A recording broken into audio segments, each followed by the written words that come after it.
بسم اللہ الرحمن الرحیم۔ السلام علیکم ورحمۃ اللہ وبرکاتہ۔ رات کی سنت اطفال۔ جب شام ہو جاوے اس وقت سے بچوں کو روک لو، یعنی گھر سے باہر نہ نکلنے دو، اس لیے کہ حدیث شریف میں آتا ہے کہ رات کے وقت شیطان کا لشکر پھیلتا ہے۔ سنت مکان۔ جب رات کو عشاء کے بعد گھر میں آؤ تو گھر کا دروازہ زنجیر یا کسی اور چیز سے بند کر لو۔ سنت گفتگو۔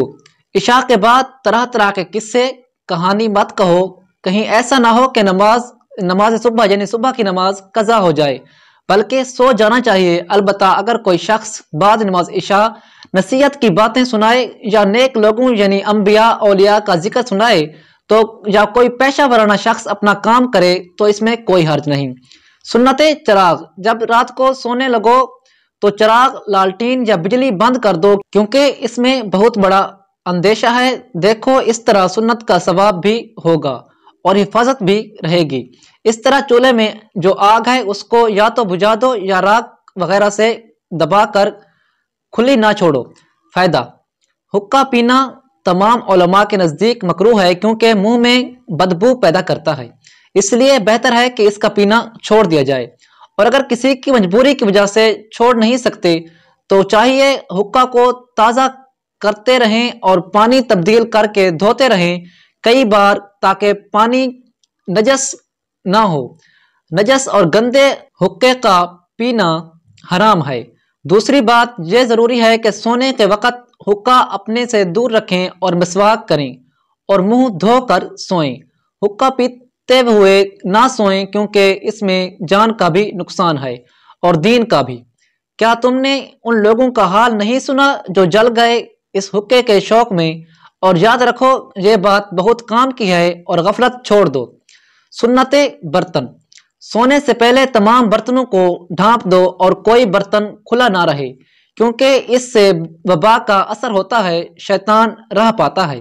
اور یاد رکھو کہ اگر چھپانے اور ڈھانپنے کے لیے کچھ بھی نہ ملے تو لکڑی ہی لے لو اور بسم اللہ کہہ کر برتن پر رکھ دو، کیونکہ فرمان واجب اطاعت رسول اللہ صلی اللہ علیہ وآلہ وسلم کے یہی کافی ہے۔ سنت بستر۔ اگر سونے سے پہلے بستر کو کپڑے اور تہ بند کے کنارے سے جھاڑو تو بہت بڑا ثواب پاؤ، کیونکہ یہ حدیث کا مضمون اور سنت کا طریقہ ہے۔ فدا ہو ہمارا جان اور مال سنت کے طریقے پر۔ اے اللہ ہمیں سنت کے طریقے پر زندہ رکھ اور سنت کے طریقے پر موت دے اور ہم کو نیک کاموں کے ساتھ اٹھا۔ سنت خواب۔ اور جب تم سونے کا ارادہ کرو تو کچھ قرآن پاک کی صورتیں پڑھو، مثلا آیت الکرسی اور چاروں کل، الحمد شریف اور درود شریف، اور تم سے زیادہ نہ ہو سکے تو 2 سورت ضرور پڑھو کہ یہ آخرت کی نیک بختی کا سبب ہے۔ اور اگر خواب میں کوئی بات نظر آئے تو اعوذ باللہ پڑھو اور کروٹ بدلو۔ اور اگر کسی خواب میں ڈر جانے کا مفصل حال دیکھنا ہو تو بہتر ہے کہ پہلے آمنت باللہ اور کلمہ شریف پڑھنے اور پھر سو جائے۔